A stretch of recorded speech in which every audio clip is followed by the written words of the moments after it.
Okay, let's do this. 1, 2, 3,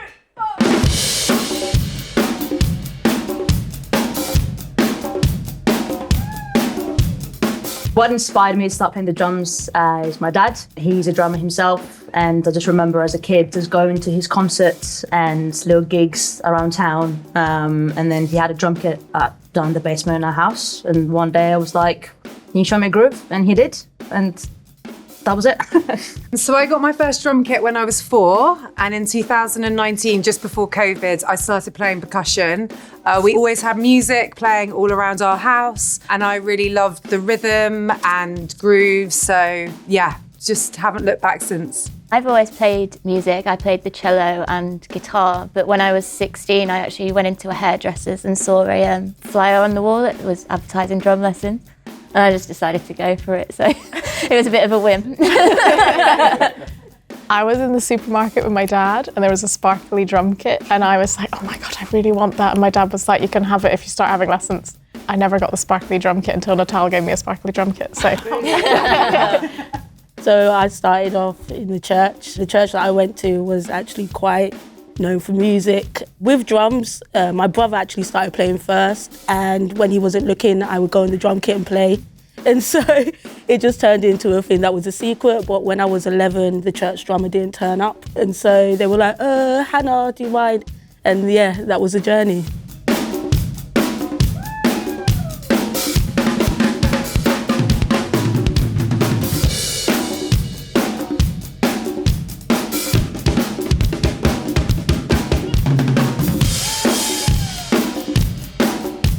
A drummer called Alicia Hughes was very impactful on me playing drums. Also, Nikki Glaspie, who used to play for Beyonce, awesome drummer, Sheila E. There are so many to name that were inspirational in terms of drumming, but you had to go and find them.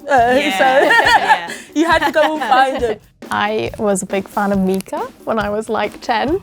And I went to his concert and he had Charisse Osei playing drums. And that was the first female drummer I saw and I was like obsessed. And then I bought the live DVD with all my pocket money.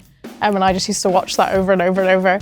And now, yeah, it's quite weird because I kind of know Charisse. So I'm like, she's my idol, but also a friend, so yeah. Mine is Avril Lavigne. I just thought she was really, really cool. And yeah, I started getting into her when I was like 10, 11, so it was like prime time when I was like growing up, and yeah, I just wanted to be her basically, and she got me into music, so yeah. Yeah, I mean, you've said them all. Sheila E.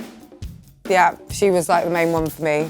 I think for me, I think it's the very first time I sort of like stumbled across a YouTube video of Annika Niles, which is an incredible drummer, and I was like blown away by her playing, and yeah, it's just it's inspiring. So like get me playing, and then later on stumble across Taylor Gordon, known as the Pocket Queen, which also is like very inspiring to watch. And I tried to copy a lot of the grooves, failed miserably in the beginning, but you know, it was very inspiring to see like just female drummers just like doing their thing.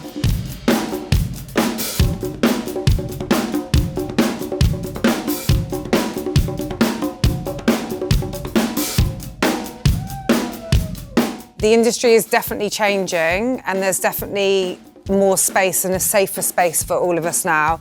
But we still have like a really long way to go. And I think for the next generation of drummers that are behind us, we have to try and make it so that they come into like a much more equal level playing field. I would, yeah.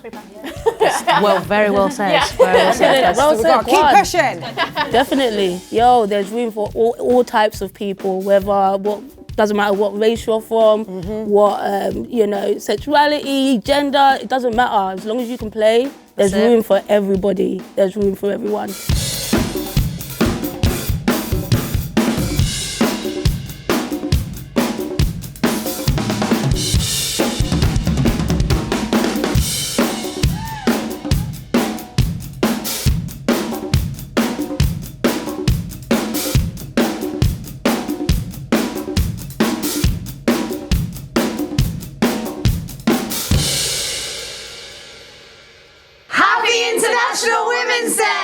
In partnership with Natal Drums.